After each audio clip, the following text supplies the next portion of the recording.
लड़ाई झगड़ा बजाते हो, सदैव निंदा करते हैं, लेकिन वो बहरा नहीं होते, वो गूंगा नहीं होते, क्योंकि उनकी शिकायत में तथ्य है।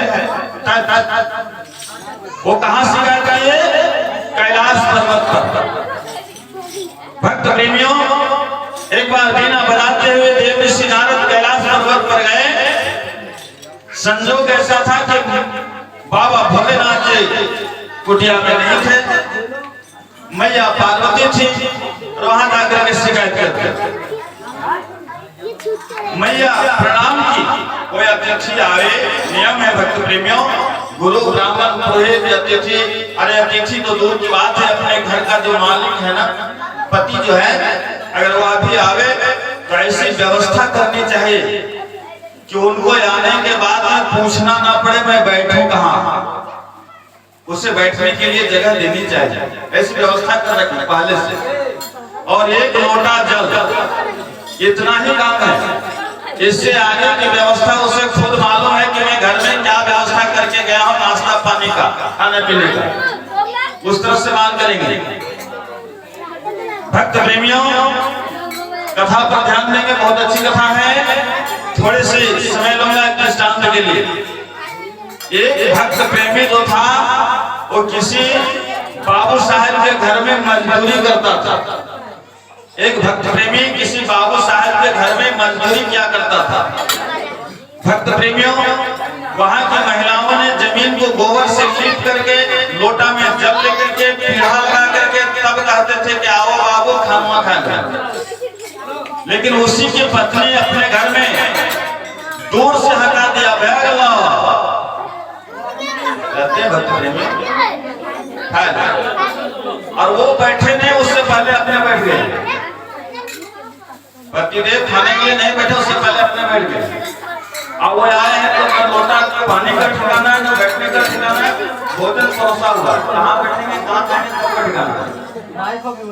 तो एक दिन कह दिए कि देखिए जिस घर का मैं नौकर हूँ, जहाँ मैं मजदूरी करता हूँ, वहाँ हमको इतना सम्मान मिलता है, और ये तुम तो हमारे धर्मपत्नी हो, अर्धांगिनी हो, और अर्धांगिनी होकर कैसे व्यवहार करते हो। भक्त प्रेमियों, कहे कि एक बार फिर से कहिए, तो फिर बात को दोहरा दिए, मैं समय नहीं लूंगा ज्यादा, दोहरा दिए। तब वो सोचे कि ठीक है, कल मैं भी ऐसी व्यवस्था करूंगा। तो जमीन को तो गोबर से लेप ली, लोटा में तो जल ले ली, लेकिन पीढ़ा उनके घर में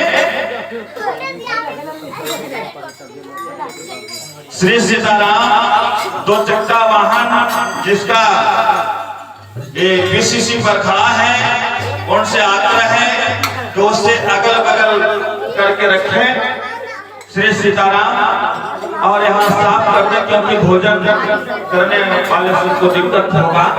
श्री सीताराम, श्री राधे श्याम, और मैं भोजन की ही बात कर रहा हूँ। तो भक्त प्रेमियों, अब क्या हुआ कि पीढ़ा जब नहीं मिला तो उसके दरवाजे पर एक बांस का कटिया था जिसमें पटरा ठोका हुआ था।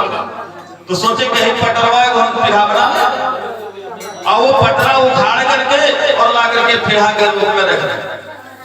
अब बड़ा प्रेम से बोला कि हो रमुआ के बाबू, आ जाओ भोजन लगे, सुंदर मीठ खाओ। आए, लोटा थमा दिए, हाथ में हाथ धोए, हाथ धो करके प्रेम से बैठते हैं। लेकिन भक्त प्रेमियों, वो तो पीढ़ा था नहीं, वो तो पटरा था, तो उसमें एक बिच्छू था, पुराना बिच्छू, जो ये बैठे के उनके पीछे में डंक मार दिया, लोटा फेंक दिया, कहते देवी जी आपका जो पहला नियम है वही ठीक है, अब नियम को नहीं बदलिएगा। प्रेम से बोले गोविंद भगवान के, श्रीमद् भागवत महापुराण के। भक्त प्रेमियों, इसी तरह से आज मैया पार्वती देव ऋषि नारद को स्वागत कर रहे हैं, कहते हैं बाबा पधारिए, लेकिन बाबा क्या कहे कि मैं बैठने वाला नहीं, मैं अधिक देर बैठ नहीं सकता। तो कहिए कहां से आना हुआ, कैसे आए। कि आपको देखने आए हैं। मैया पार्वती को देव ऋषि नारद कहते हैं आपको देखने आए हैं। मैया पार्वती कहे कि आज इनकी भाषाएं कुछ बदला लग रहा है, हमको देखने क्या हम आप नहीं देखे थे? कि नहीं मैया ऐसी बात नहीं। तो फिर कि बाबा भोलेनाथ स्वयं वो है और तू मर जाती हो। प्रेम से बोले गोविंद भगवान के। कहे कि वाह। तो अगर कोई अमर होना चाहते हो तो एक बात याद रखो, जब बाबा भोलेनाथ आवे तो उनके गले में जो मुंड की माला है उनके बारे में पूछ लीजिए, कहे वो बता दिए तो तुम भी अमर हो जाओगे। मैया पार्वती को बात लग गई, वो विचार कर रही थी कि अगली बार आएंगे पहले पूछेंगे कि आपके गले में जो मुंड की माला है ये किनका है, इनके बारे में बताइए, तब मैं अन्न जल ग्रहण करूंगी। कल बताया था ना कि नारी हट तो हट कर ली।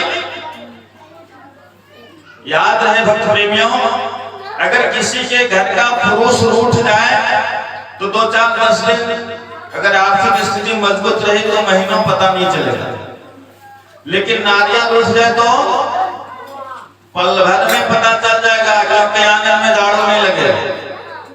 गाय का गोबर वहीं बर्तन जब तक अन्य लोग देखते समझ जाएंगे इस घर में गड़बड़ है। भक्त प्रेम में एक तो मन मैया पार्वती का अंशाया हुआ था, और दूसरे में जब बाबा भोलेनाथ जी आए तो देखते क्या कि उनके जटा में गंगा जी।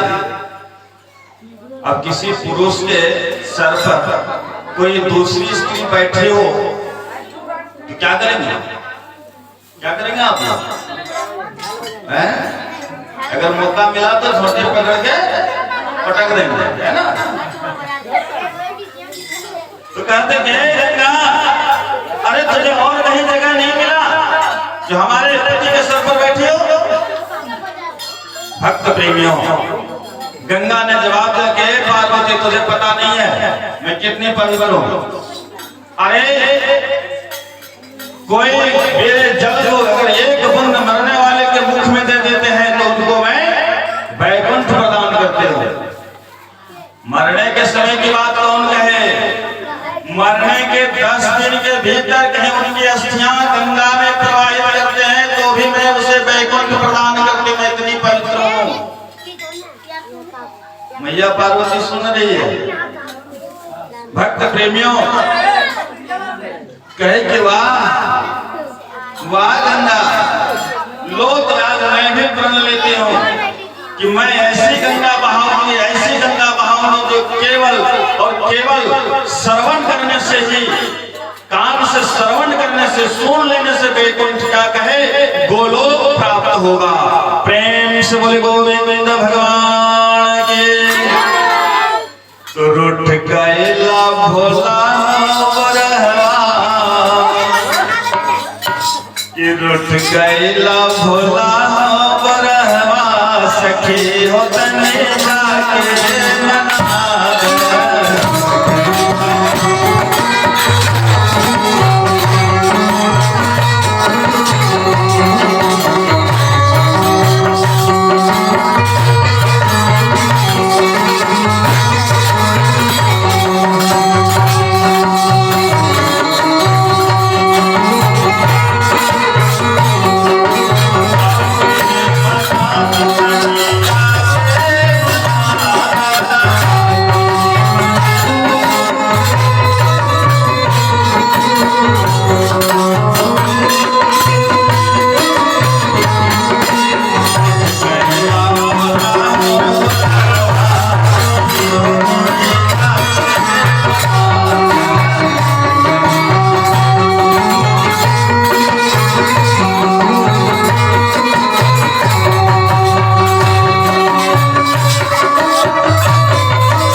भजन का भाव में तो बाबा भोलेनाथ जी उठे हुए हैं, लेकिन कथा के भाव में मैया पार्वती उठी हुई। बाबा भोलेनाथ जी लाज मनाते हैं, लेकिन वो मानते नहीं है। हट पकड़ ली, कह दे क्या आपके गले में जो मुंड की माला है इसके बारे में बताएंगे तब मैं अन्न ग्रहण करूंगा। तो बाबा भोलेनाथ जी कहे कि इनकी कथा यदि कहेंगे तो अमर कथा हो जाएगी, जो सुन लेगा वो अमर हो जाएगा। इसलिए कैलाश पर्वत पर नंदी भृंगी को आदेश दिया कि 12 कोस की भूमि को सफाया कर दिया जाए, एक भी जीवा जंतु न रहने पाए। वहीं पर एक कथा होगी। भक्त प्रेमियों, बाबा भोलेनाथ ने आसन लगाए, मैया पार्वती बैठ गए सुनने के लिए। सारे जीव जंतुओं को हटा दिया गया, लेकिन जिस पेड़ के नीचे भगवान कथा कह रहे थे उसके खोखे में एक तोता का सड़ा हुआ टीमा रह गया। और भक्त प्रेमियों, वो और कोई कथा नहीं था, वही श्रीमद् भागवत महापुराण की कथा था जो मैं आप लोगों के समक्ष में कहने की प्रयत्न कर रहा हूँ। उस समय इनका नाम था अमर कथा। सबसे पहले इस कथा को भगवान भोलेनाथ जी ने सुनाया और मैया पार्वती सुनी। बाद में इसी कथा को श्री सुखदेव जी महाराज ने महाराजा परीक्षित को सुनाया। इसके बाद कलिजुग की आयु 300 वर्ष बीत जाने पर गौतम जी ने तुंगभद्रा नदी के तट पर अपने भाई धुंधकारी को मुक्ति दिलाने के लिए सुनाया। इसके बाद ये कथा आगे प्रचलित होता गया। श्री सीताराम, श्री राधे श्याम, पल्लवी, वही नाम है ना, पल्लवी जी की तरफ से नन्हे मुन्ने भोली सी कन्या है। पल्लवी जिनका नाम है, भगवान के चरणों में बहुत बहुत दान कर रही है। भगवान पल्लवी को अच्छी से अच्छी विद्या प्रदान करे तथा लंबी उम्र प्राप्त हो। प्रेम से बोले गोविंद भगवान की, दान देने वाले की। तो बाबा भोलेनाथ जी मदमस्त होकर के आंख बंद करके कथा कर रहे थे। मैया पार्वती सुन रहे थे। सुनते सुनते कथा चल गया भगवान कृष्ण कन्हैया का जन्म की कथा। मथुरा के कारागार में कन्हैया की जन्म होता है और जन्म की कथा जो ही कहे कि वह जो सड़े हुए तोता का डिब्बा था उसमें जीव संचार। अब मथुरा से गोकुल लाया गया, यहाँ तक की कथा मैया पार्वती खूब सुनी। गोकुल में जब नंद उत्सव होने लगा, सबके आनंद मनाने लगे। उस आनंद मग्न में मैया पार्वती सो जाती है। प्रेम से बोले गोविंद भगवान की। कारण क्या था? भक्त प्रेमियों, एक जन्म की संस्कार से भगवान की कथा नहीं सुन सकते हो, ये मैं दावा करता हूँ व्यास जी। जिनका जन्म का संस्कार होगा वही भगवान की कथा को सुन सकेगा और दूसरा नहीं। मैया पार्वती पूर्व जन्म में दक्ष प्रजापति की बेटी थी सती, जिसे भगवान भोलेनाथ जी ने सत्संग कराने ले गए थे। उस समय सत्संग पर वो विश्वास नहीं की थी, जिसका परिणाम स्वरूप बाबा भोलेनाथ जी का वियोग सहना पड़ा। बहुत लंबी कथा है, समय के अनुसार तो मैं सीधे शब्दों में कहने जा रहा हूँ कि पूर्व जन्म के संस्कार में यदि खोट हो तो अगले जन्म में भी वो पूरी कथा नहीं सुन सकते, सो जाती है। और जब मैया पार्वती सो गई तो भक्त प्रेमियों, शुक ने सोचा कि अगर यदि हाँ नहीं किया जाएगा तो कथा बंद कर देंगे। इसलिए मैया पार्वती के जगह पर शुक ने हाँ हाँ करते गए और भगवान भोलेनाथ जी कथा को आगे बढ़ा दिए। प्रेम से बोले गोविंद भगवान की। थोड़ा सा हम लोग भी गोकुल के नंद उत्सव में शामिल हो जाते हैं। कहाँ पर मैया पार्वती सोती है कि आयो यायो गोविंद गोकुल आयो, गोविंद गोकुल आयो, गोविंद गोकुल आयो।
साग साग और पागड़ी,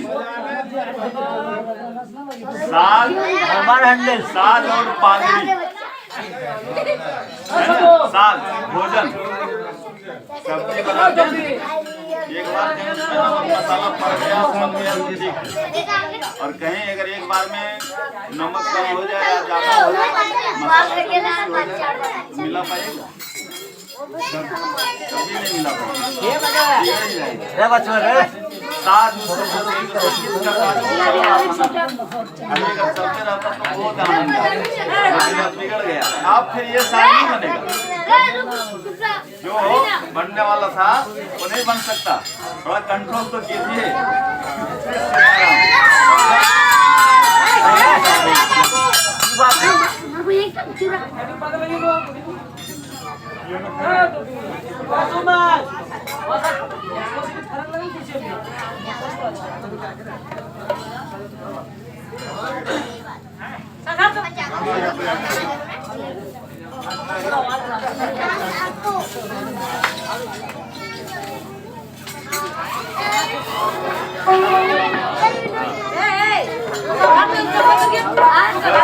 hey.